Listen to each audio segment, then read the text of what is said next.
Hiya guys, it's Jack here with another very exciting tutorial for you today. Well, might not be that exciting to you, but anyway, I'm going to crack straight on. So today, as you may know, we are going to be making abstract shapes within Cinema 4D. So let's crack straight on. I'm going to open up Cinema 4D. Piss off. Right, I'm going to make a new project. Or actually, I'm just going to keep the... I want to keep the materials that I already have, so we're just going to start like this. So what you're going to do first is you're going to get a cube and just keep that where it is really.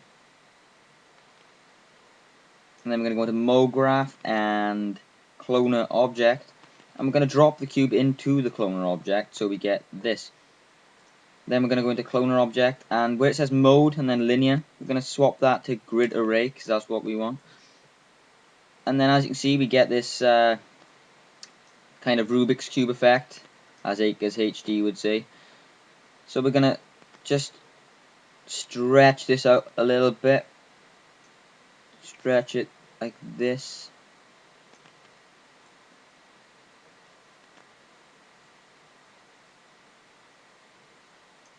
Right. Already that's looking pretty damn cool. Alright, awesome. Now we're gonna grab a random effector from our MoGraph, and then as you can see, we get this kind of jumbled look. It's all the cubes are kind of jumbled up and randomized, obviously. So what we're gonna do is go into random effector, and as you can see, there is a scale and rotation. So we're gonna tick these, and if we just click the Y, just move it up and down, you can see as that some of the shapes go bigger and some go smaller. Now that's quite effective. It looks pretty sweet. So you might want to think about doing that. But if we use X by here, obviously that moves it side to side. Y moves it up and down, obviously. And then Z which moves it side to side in the opposite direction. So you just gotta play around with this, guys, and see how you like it. It's a bit of experimenting, which is kind of fun. It's always fun.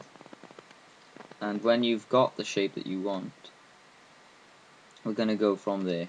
So just have a good play around with it, and then see what suits you. And at the moment, my mouse is being very sensitive. Right. Just gonna angle this up.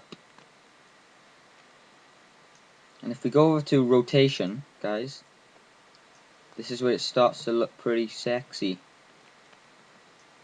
As you can see, they're starting to rotate and go different ways, which makes the entire thing just look a lot better.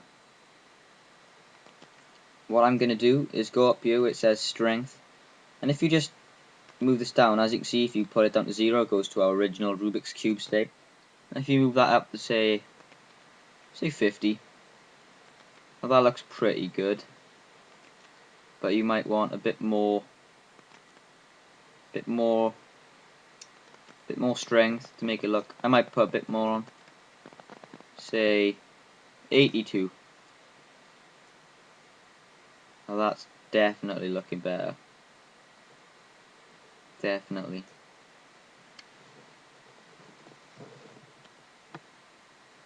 So now what we're going to do is add some color. I've already got my materials made up for me, but you're going to need 4 colors, my friends.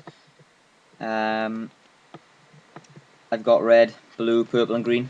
So I'm just going to grab my red and stick it on my cube, so we get the red cube. But what we want to do is get the 4 colors on the same cube. And that might sound difficult, but it's a lot easier than it actually is, believe me. So what we're going to do, I'm just going to make this a little bit smaller. We've got the cube, so we're going to click Control C, Control V to copy that, to clone it. And we're going to do that another 2 times, guys. So CV, CV, Control C, Control V. So we've got 4 cubes altogether, 3 outside the cube and 1 inside. We got 3 cubes outside the random effect there, the cloner object, I'm afraid. and one inside the cloner object. So what we're going to do is put our leftover colors into each individual cube that we have left. So we've got our greens, our purples, and our blues. So we're going to then just drag and drop these back into the cloner object, and as you can see, they'll start to change colors. There's all different colors on the same object. Oh, that's starting to look a bit better. But like I said, guys, it's all down to you what you want to do with it, and I'm just gonna have a good play around with it, see what suits me. I suggest you guys do the same if you're gonna have a go. It's always good to experiment with these things.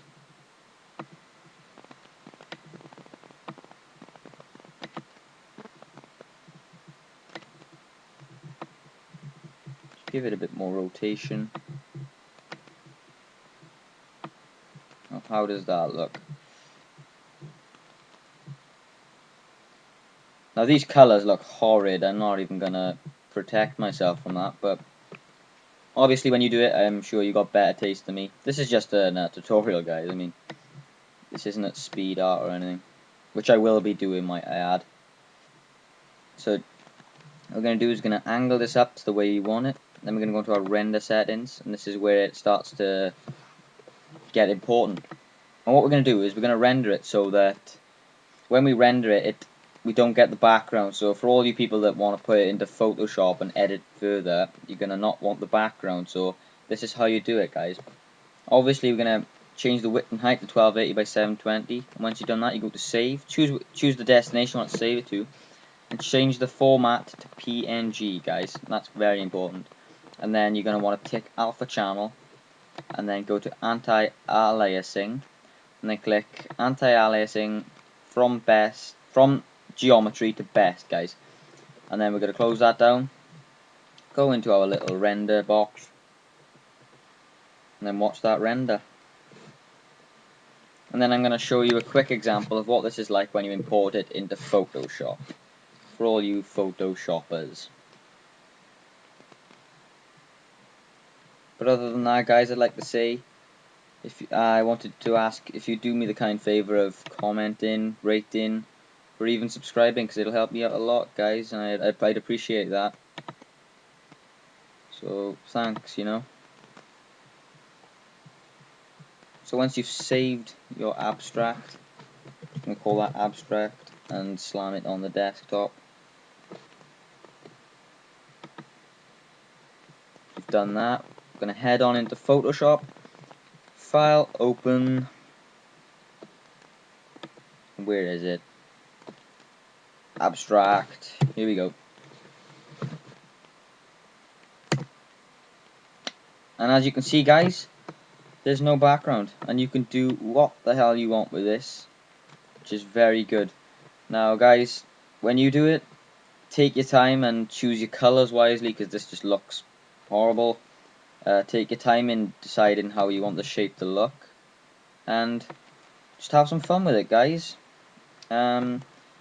See you later, guys. Ta-ra.